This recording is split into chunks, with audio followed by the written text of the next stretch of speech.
पतित पावनी मोक्षदायिनी मां गंगा के तट पर यह है तहसील डिबाई, जिला बुलंदशहर, उत्तर प्रदेश का राम तीर्थ रामघाट। इस प्राचीन महान तीर्थ का विवरण हमारे पुराणों और प्राचीन ग्रंथों में भी मिलता है। यहाँ अनेक प्राचीन मंदिर और संतों के बड़े आश्रम हैं।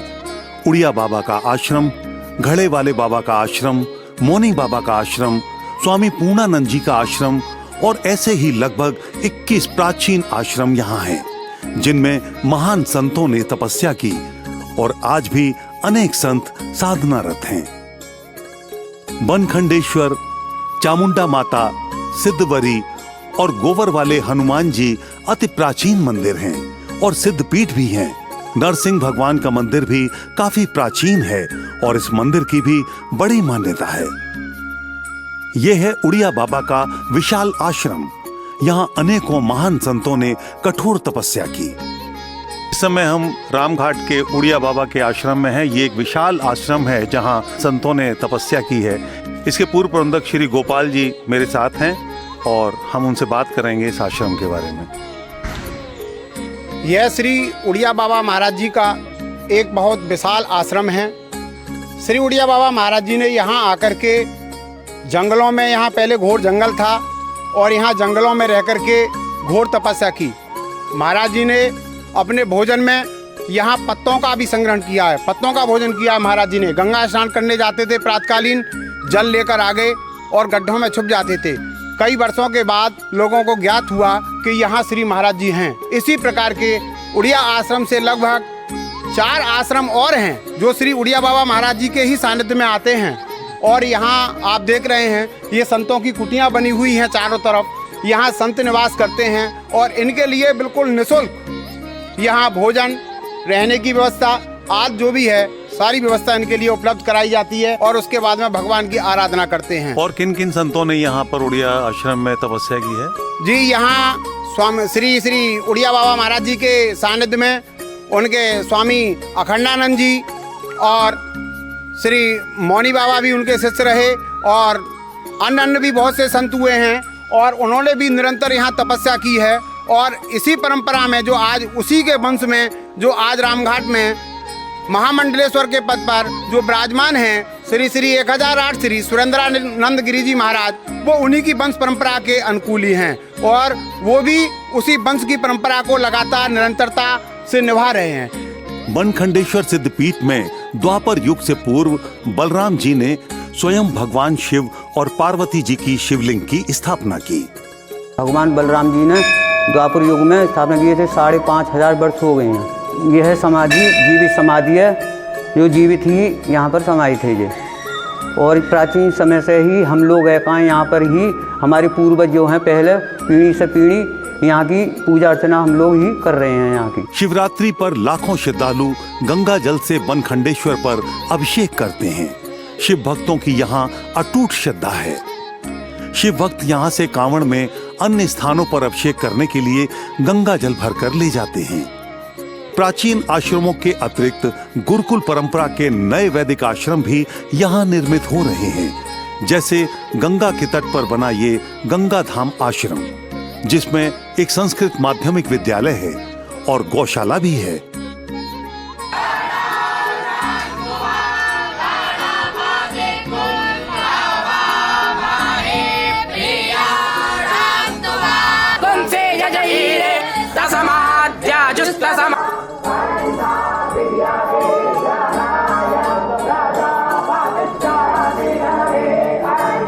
आज मैं रामतीर्थ के बहुत ही पवित्र स्थल पर हूँ। माँ गंगा बह रही है और यही ज्ञान की भी गंगा बह रही है। और यहाँ पर गंगा धाम करके एक बहुत ही मनोरम आश्रम है, जिसमें गंगा तीर्थ संस्कृत विद्यालय चल रहा है और इसके प्रबंधक श्री राजेश जी आज मेरे साथ हैं। आइए इस गुरुकुल के बारे में, इस विद्यालय के बारे में और इस आश्रम के बारे में उनसे बात करते हैं। राजेश जी, आप बताएं, इतने पवित्र आश्रम को बनाने की और इसकी व्यवस्था के बारे में आपको जो विचार आया, कैसे आपको ये विचार जागा और कैसे आपने इसकी प्रगति में अपना योगदान दिया? माता पिता के जीवन से ही मेरे यहाँ आना जाना रहा है और इससे लगाव मेरा रहा है कि मैं कुछ रामघाट के लिए जब समर्थ हुआ या मेरे संग साथी वाले समर्थ हुए, कुछ रामघाट के लिए कुछ किया जाए।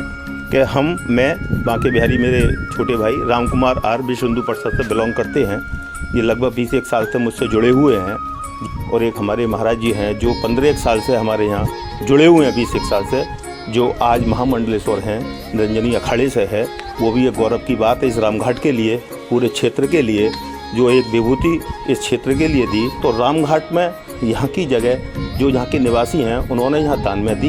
हम लोगों को गंगा तीर्थ ट्रस्ट बनाया, उनको उन्होंने दान में दी। और दान में देने के बाद में फिर जी थोड़े थोड़े विकास के रूप में हम लोग ट्रस्ट के रूप में जनता के सहयोग से करके इस आश्रम का निर्माण हमने किया।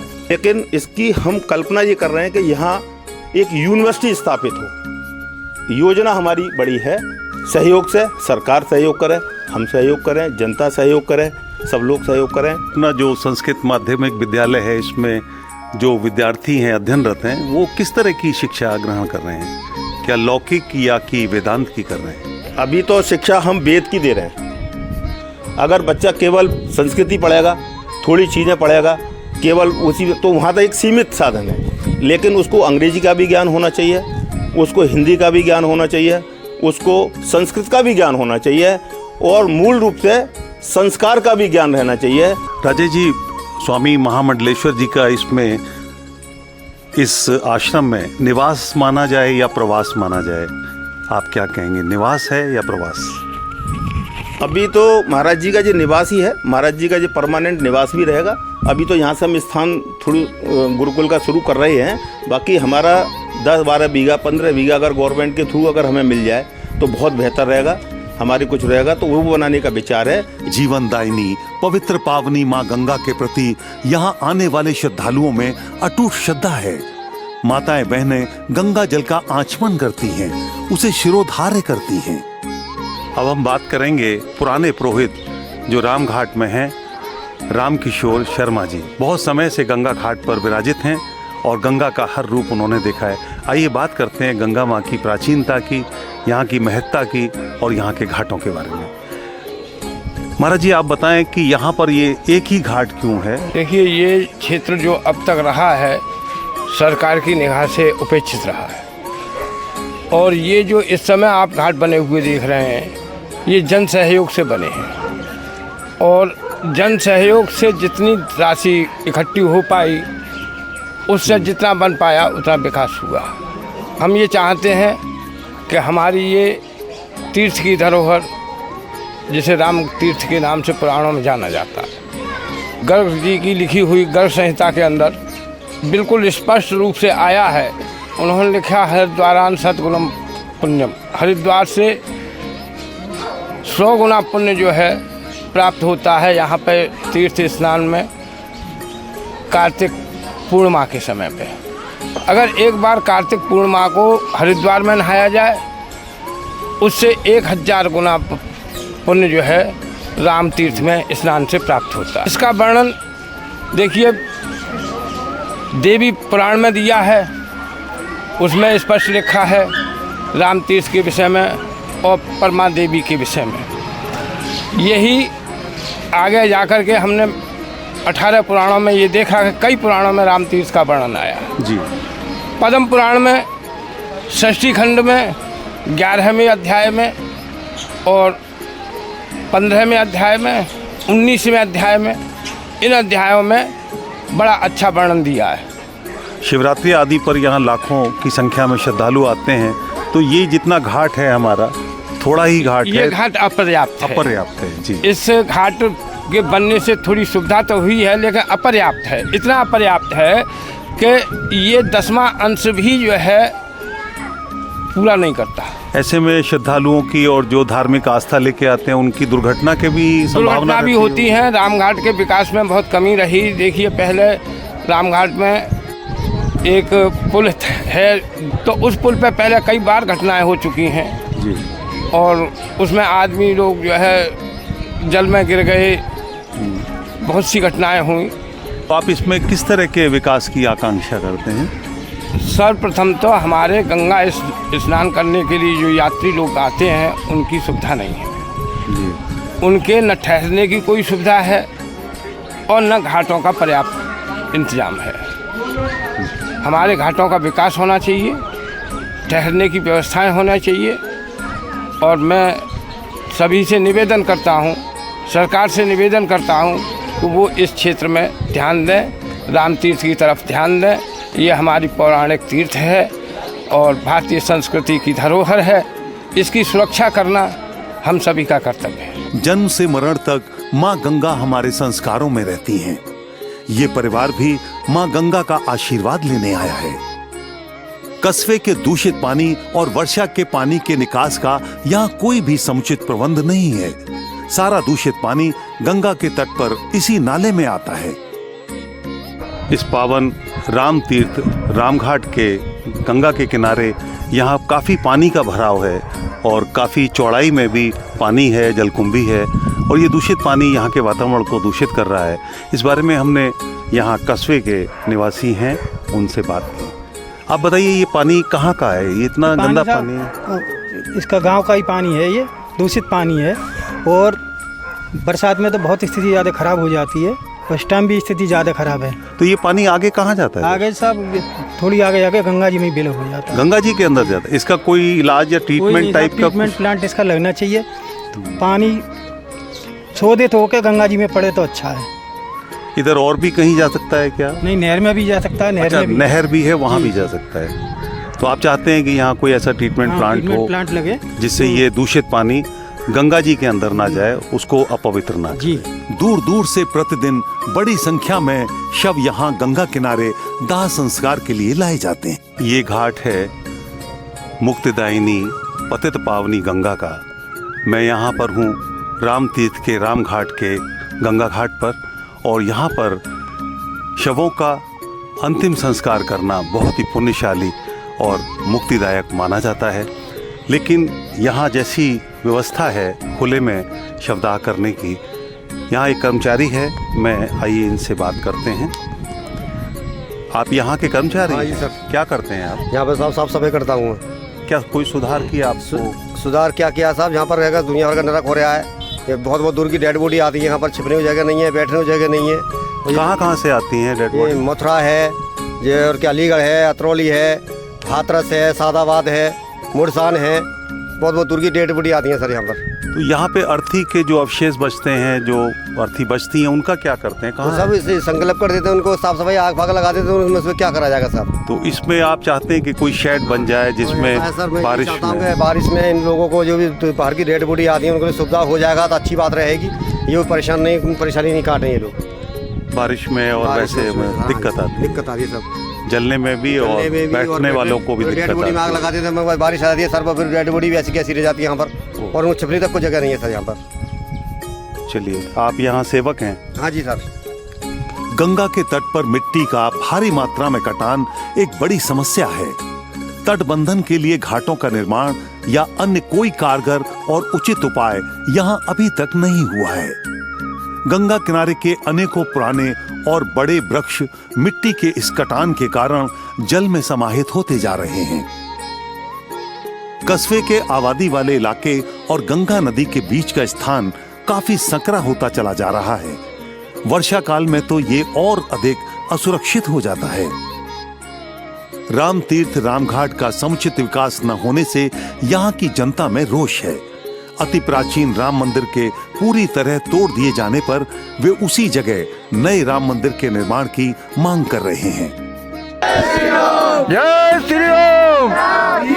जय। अब हमें रामघाट के मुख्य बाजार में, और अभी हम बात कर रहे हैं, हमारे एक मूल निवासी हैं यहाँ रामघाट के और हमारे वयोवृद्ध भी हैं।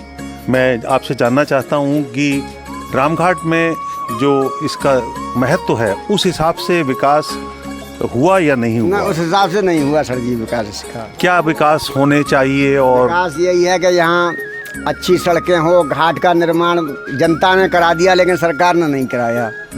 जनता के सहयोग से हो गया। और भी यहाँ बाहर के तीर्थयात्री राजस्थान, अपने प्रदेश और दिल्ली, हरियाणा, शिवरात्रि का यहाँ महापर्व होता है, लक्खी मेला होता है हर साल। लेकिन यहाँ उस हिसाब से जैसा यहाँ का वातावरण है, इतनी शांत प्रिय जगह है, इतना बड़ा पौराणिक तीर्थ स्थान है, तो उस हिसाब से कोई ये पब्लिक ने घाट बनवा दिया और जो बाहर के तीर्थयात्री हैं, दानवीर हैं, उन्होंने घाट के ऊपर टीन शेड वगैरह डलवा दिए, लेकिन सरकार की तरफ कोई रुझान नहीं है, ये विकास नहीं है। लक्खी मेला से क्या आपका मतलब शिवरात्रि का बहुत बड़ा मेला होता है, यहाँ पे 10-15 लाख लोग आते हैं, ऐसा जो देखा है जब जल लेने के लिए, शिव जी के अभिषेक के लिए? हाँ, कांवड़ लेके भर के लेके जाते हैं यहाँ से, और विभिन्न प्रांतों के श्रद्धालु यहाँ आते हैं कांवड़ लेने के लिए। इस समय मैं हूँ रामतीर्थ के रामघाट के सबसे प्रसिद्ध सिद्धपीठ सिद्धवरी पर, और हमारे साथ हैं महामंडलेश्वर स्वामी श्री डॉक्टर सुरेंद्रानंद जी गिरी महाराज। आइए मैं महाराज जी से जानना चाहता हूँ इस सिद्धपीठ के बारे में। महाराज जी हमें बताएं कि ये सिद्धपीठ क्यों इतना मान्यता प्राप्त है, पूज्य है, कितना पुराना ये वट वृक्ष है, और आपकी तपस्या भी यहाँ हुई है जैसा मुझे ज्ञात हुआ है, हमें बताएं। ओम नमो नारायण सभी को। आप इस समय जो खड़े हैं ये सिद्धवरी पीठ है, इस रामतीर्थ रामघाट का सबसे बड़ा सिद्ध स्थान। ये जो वटवृक्ष आप देख रहे हैं ये लगभग 5,500 वर्ष पुराना है, द्वापर युग का ये वृक्ष है, और यहाँ पर बड़े बड़े संतों ने, महापुरुषों ने, अव्यक्त और व्यक्त दोनों तरह के संत यहाँ आज भी विद्यमान हैं और अनेकानेक सिद्धियाँ प्राप्त की हैं। उनमें जैसे श्री परम पूज्य उड़िया बाबा जी महाराज ने यहाँ पर सिद्धि प्राप्त की, उन्हें अन्नपूर्णा सिद्ध हुई थी। अच्छा, ये जो प्रांगण है ये अंजना खार है, इसे अंजना खार के नाम से जाना जाता है, और उसी के अंतर्गत ये सिद्धवरी वटवृक्ष आता है विशाल। तो अंजना खार इसलिए क्योंकि यहाँ कभी अंजना माता ने तपस्या की थी, और इसी वटवृक्ष पर आज भी निरंतर अंजना माता के जो पुत्र थे श्री हनुमंत लाल जी, हनुमान जी महाराज सिद्ध, आज भी विद्यमान हैं। आज भी हमारे जितने भी संत हैं, महापुरुष हैं, यहाँ चातुर्मास करने के लिए आते हैं। कुछ यहाँ अभी भी विराजमान हैं, अभी तपस्या में लीन हैं, ये सब महापुरुष यहाँ रहते हैं, और भी संत हैं। तो ये वो सिद्ध तपोभूमि है। यहाँ हरिदास बाबा, घड़े वाले बाबा, करपात्री जी धर्म सम्राट, और हरि बाबा, उड़िया बाबा, जीवन दत्त जी महाराज, बहुत से जो महापुरुष रहे हैं वो यहाँ से तपस्या करके गए हैं, और आज भी हैं। अव्यक्त रूप से, व्यक्त रूप से, दोनों तरह के महापुरुष यहाँ विद्यमान हैं। इसी सिद्धपीठ पर आप खड़े हुए हो इस समय। लेकिन बड़ी विडंबना की बात यह है कि इस सिद्धपीठ पर कोई भी रख रखाव के लिए या इसको सुरक्षित रखने के लिए ये बना रहे सिद्धपीठ, ऐसी कोई व्यवस्था यहाँ नहीं है। तो ये देख करके हमको भी बड़ा खेद हो रहा है, और हमारा भी जो तप का या साधना का जो स्थान रहा है वो यही सिद्धपीठ है। यहीं से ज़्यादातर महापुरुष निकलते हैं। आज पंचायती महानिर्माणी अखाड़ा के जो महामंडलेश्वर हमें नियुक्त किया गया, लेकिन इसी पीठ की महानता है कि हम वहाँ तक पहुँचे। तो वो आज लुप्त के करार पर है। आप लोग देख रहे हैं किस क्या अवस्था है, यहाँ पे कोई व्यवस्था नहीं है राम तीर्थ में। और राम तीर्थ प्राचीन तीर्थों में इसका नाम आता है। इसका पुराणांतर नाम है, गर्ग संहिता में नाम है, पद्म पुराण में नाम है। और यहाँ इतना प्राचीन तीर्थ और कलयुग का निवास नहीं है यहाँ, ऐसा बताते हैं। कलयुग का निवास यहाँ नहीं है इस तीर्थ में, लेकिन फिर भी ये लुप्त के करार पर है, पिछड़ा हुआ है। तो बस यही हम कहना चाहते हैं कि इसको कैसे भी सरकार अभी इस पर ध्यान दे, और इस तीर्थ को ये पुकार रहा है कि मुझे जीवन दो, मुझे जागृत करो। ये तीर्थ पुकार के कह रहा है कि कोई आकर के मुझे संभाले और मेरी रख रखाव करे, देख रेख करे। यहाँ बहुत सी चीज़ों की ज़रूरत है। इन तीर्थों को सुरक्षित करना ही, क्योंकि ये हमारी भारतीय संस्कृति की वसुधा है, और इसको सुरक्षित करने का काम हम सब लोगों का है, सरकार का है कि इसे सुरक्षित बनाएं। महाराज जी का कथन ठीक है। जैसा कि हमने आज रामघाट में पूर्ण भ्रमण किया है, यहाँ के आश्रमों को देखा है, पुराने मंदिरों को देखा है, गंगा घाट को देखा, तट को देखा, तो लगा कहीं कि इसको भी कहीं विकास की आवश्यकता है, और सरकारी जो योजनाएं हैं उनके कार्यान्वयन यहाँ भी होना चाहिए। राम तीर्थ रामघाट गंगा तट पर बसा एक प्राचीन तीर्थ है, भारतीय संस्कृति का प्रतीक है। वास्तव में हमारे पूर्वजों द्वारा सौंपी गई हमको एक धरोहर है, जिसे हम सबको मिलकर संरक्षित करना है और सुरक्षित करना है।